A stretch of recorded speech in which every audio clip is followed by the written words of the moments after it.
Okay. आज के video में हम बात करने वाले थे 3 माइलस्टोन्स जो आपको चाहिए to live a happy life. First of all, work. Work के अंदर आपका सारा काम आ जाता है। आपका पढ़ाई करना होगा, स्कूल जाना होगा, जॉब पे जाना होगा, या फिर आपका वीडियोस बनाना होगा, कंटेंट क्रिएशन हो गया, वर्कआउट हो गया, और स्ट्रेचिंग करना, अच्छी डाइट लेना, जितना भी काम जो कि आपकी लाइफ में नेसेसरी है आपके जीने के लिए या फिर आपकी हेल्थ के लिए या फिर जो आपको बेटर बनाता है, वो वर्क होगा। अब इसमें रिस्पॉन्सिबिलिटीज़ भी आ सकते हैं। आपका कोई गोल हो सकता है कि मुझे इतने फॉलोअर्स करने हैं, या फिर मुझे इतना पैसा कमाना है, या फिर इतने व्यूज़ चाहिए। कुछ भी व्यूज़ हो सकता है। तो अगर आपका एक गोल है तो आप वर्क करोगे। अगर आपके पास एक पर्पस है तो आप वर्क करोगे। अब वर्क में आप कुछ भी कर सकते हो। वर्क में आप अपना काम करो, जैसे कि जो भी आपके लिए इम्पोर्टेंट है आपके पर्सपेक्टिव से। अगर आप एक अच्छे स्टूडेंट हो तो आप अपना पढ़ाई का शेड्यूल बेटर कर सकते हो, आप ज़्यादा पढ़ सकते हो, आपके लिए वो काम है। इट्स नॉट नेसेसरी कि आप कॉन्टिन्यूशन में जाओ if you are a good student. अगर आप एक एवरेज स्टूडेंट हो तो फिर आप कॉन्टिन्यूशन साइड बाई कर सकते हो पढ़ाई के साथ। और ये नेसेसरी भी नहीं है कि आपको सिर्फ पढ़ाई में ही जाना पड़ेगा। आप कॉन्टिन्यूशन में जा सकते हैं, आप कोई दूसरी फील्ड में जो आपको इंटरेस्टेड हो। कोडिंग, ग्राफिक डिज़ाइनिंग, हज़ारों चीज़ें हैं जिनमें आप जा सकते हो। तो वर्क के अंदर जो भी चीज़ में आपको इंटरेस्ट है और जो भी चीज़ में आपको लगता है कि आप आगे जाके करियर बना सकते हो, पैसा कमा सकते हो, वही आपका काम हो जाएगा। एंड ऑफकोर्स इतनी, अगर कोई यंग एज का बंदा वीडियो देख रहा है तो आपके लिए सिर्फ वर्क वही होगा, पढ़ाई करना, अपनी बॉडी की केयर करना, अपनी ग्रोथ पे केयर करना कि मेरी कितनी हाइट बढ़ेगी, कैसा मेरा न्यूट्रिशन है। ये सब चीज़ें आपकी सबसे इंपॉर्टेंट होती है। पर जैसे जैसे आपकी एज बढ़ती है, जैसे 16-17 अगर की आपकी एज हो चुकी है तो आपको आपके आने वाले टाइम के बारे में भी सोचना पड़ता है। क्या कि मुझे क्या करना है, कैसे मुझे अर्न करना है अगर मैं पढ़ाई में इतना अच्छा नहीं हूँ। विच ऑफ कोर्स अगर कोई है तो वो ये वीडियो नहीं देख रहा होगा क्योंकि वो पढ़ रहा होगा। और अगर देख भी रहा है तो आप पढ़ सकते हो, आप वर्क को अपना मेन स्ट्रीम काम रख सकते हो। और अगर कोई एवरेज स्टूडेंट देख रहा है तो वो अपना साइड हसल कोई चालू कर दे। कुछ भी हो सकता है वो, जितने जैसा कि मैंने आपको बताया। मेरे लिए कंटेंट क्रिएशन है, अभी मेरा कोई भी इससे गोल नहीं कि मुझे अर्न करना है कंटेंट क्रिएशन।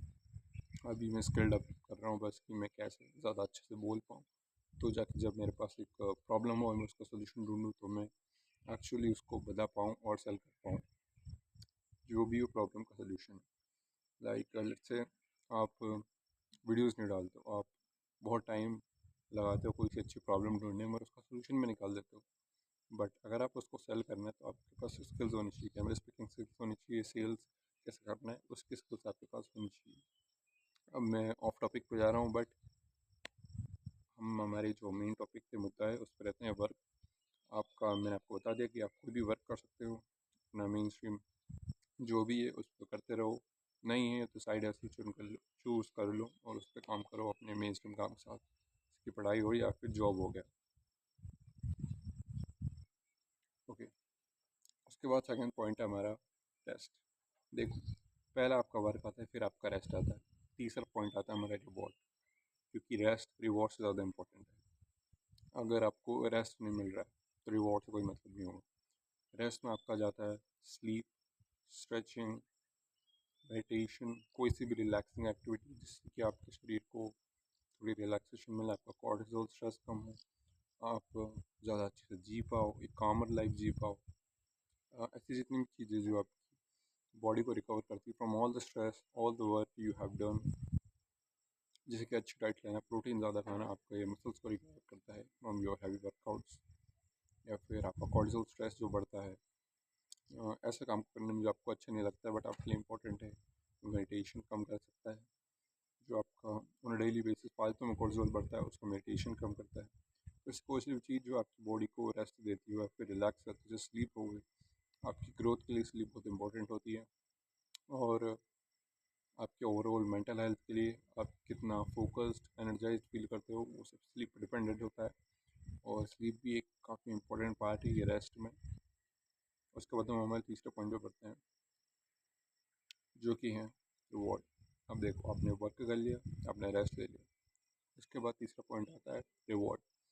अब आप एक ह्यूमन बीइंग हो, आप सिर्फ एक मशीन नहीं हो जो कि सिर्फ काम कर सकता है और रेस्ट कर सकता है। उसको कुछ कंजप्शन, रिवॉर्ड, इंटरटेनमेंट की भी ज़रूरत होती है। तो मैं आपको रिकमेंड करूँगा कि आप कोई भी लॉन्ग फॉर्मेट कंटेंट देख लो इन्जॉय करने के लिए। कोई सी अच्छी लंबी मूवी देख लो, कभी भी बिंज वॉच करना रील्स को या फिर कोई सी सीरीज़ को या फिर शॉर्ट्स हो गया, कुछ भी एडिट्स हो गए, कोई सी ऐसी चीज़ सीखो जो कि नॉट नेसेसरली वैल्यूबल ही हो बट एटलीस्ट आपको क्विक डोपामिन ना दे। या फिर वो 30 से 40 मिनट या 20-15 मिनट की 10 मिनट की वीडियो हो, उसको आप देख लो। या फिर आप कोई ऐसा स्टोरी बेस्ड गेम खेल सकते हो, ऐसा गेम खेल सकते हो जिसमें इंस्टेंटली आपको डोपामिन नहीं मिलता है। या फिर आप कोई भी अपनी हॉबी चूज़ कर सकते हो, या फिर आपकी जो इच्छा है वो कर सकते हो, बट ओवरऑल मुद्दा ये रहना चाहिए कि आपका डोपामिन लेवल स्टेबल से रहना चाहिए और वो ज़्यादा से ज़्यादा स्पाइक ना हो और वो एक ही स्टेबल लाइन में बने रहे। तो कोई भी ऐसी एक्टिविटी चुनो जिससे आपका डोपामिन ज़्यादा स्पाइक ना हो बट डोपामिन इनफ मिले तब कि आपका ब्रेन स्टिमुलेटेड रहे, not over stimulated. There is a difference. Over stimulated आपका ब्रेन हो गया तो फिर वो वर्क नहीं कर पाएगा। अगर वो परफेक्टली स्टिमुलेटेड है आपके काम और रेस्ट के बाद, तो फिर आप अपने आगे के काम में मूव ऑन आसानी से कर पाओगे। Okay, so these were the 3 points that you need for a happier life, or you can say a happy life. And अगर आप इन 3 पॉइंट्स को फॉलो करते हो तो आपकी लाइफ डेफिनेटली इंप्रूव होगी। वर्क में आप अपना मेन स्ट्रीम काम के साथ साइड हसल करो, या फिर उसमें आपका वर्कआउट, डाइट, स्लीप मैंडेटरी है। ये 3 चीज़ें आपकी लाइफ में होनी चाहिए। ये मेरी तरफ से मैं आपको एडवाइस दे रहा हूँ। ये 3 चीज़ें आपकी लाइफ में कुछ भी जाए, इन 3 चीज़ों को मत छोड़ना। और सबसे इंपॉर्टेंट है स्लीप और डाइट। वर्कआउट कुछ टाइम के लिए नहीं भी करोगे तो चलेगा, बट डाइट और स्लीप बहुत इंपॉर्टेंट होती है। Sleep number 1, then diet, then workout. मैं तो कहूँगा तीनों ही इक्वली इंपॉर्टेंट है, बट कभी कभी वर्कआउट छूट जाता है तो कोई दिक्कत नहीं, बट डाइट और स्लीप मत छोड़ना। उसके बाद सेकंड पॉइंट था आपका रेस्ट। इसमें आपका स्लीप आ गया 9 से 8 घंटे या फिर 7 घंटे तो मिनिमम सो। बट अगर आप टीनेजर हो तो 8 से 9 घंटे आपको मैंडेटरी सोना है। 8.5 आवर्स परफेक्ट स्पॉट। 9 घंटे कुछ लोगों के लिए बहुत ज़्यादा हो जाता है या फिर वो अफोर्ड नहीं कर पाते हैं। और स्लीप के बाद आप स्ट्रेचिंग कर सकते हो जिससे आपके मसल्स टेंडन्स रिलैक्स हो जाएँ। और उसके बाद आप कोई सी भी मेडिटेशन कर सकते हो या फिर कोई सी भी रिलैक्सिंग एक्टिविटी हो गई, आप यूट्यूब पर सर्च कर सकते हो। बट मैं ये 3 चीज़ें करता हूँ। उसके बाद रिवॉर्ड सिस्टम में आके आपको बताया कि जैसे आप लॉन्ग फॉर्मेट कंटेंट कंज्यूम करो या फिर ऐसा कंटेंट जिससे आपका ब्रेन ओवर स्टिमुलेटेड ना हो, आपका ब्रेन परफेक्टली स्टिमुलेटेड रहे, ज़्यादा उसका डोपामिन लेवल जो है वो स्पाइक ना हो। डोपामिन लेवल एक परफेक्टली, नॉट परफेक्टली बट एक अच्छे खासे लेवल में मेंटेन रहे और वो एकदम से स्पाइक ना हो। Okay, this was it for the video. In 3 points का ध्यान रखोगे तो आपकी ज़िंदगी में खुशियाँ ज़रूर आएगी। खुश महसूस करोगे, खुशियाँ नहीं आएगी वो डिफरेंट बात हो जाएगी। Thanks for watching, bye. कोई भी क्रिटिसिज्म लगे तो मुझे कमेंट्स में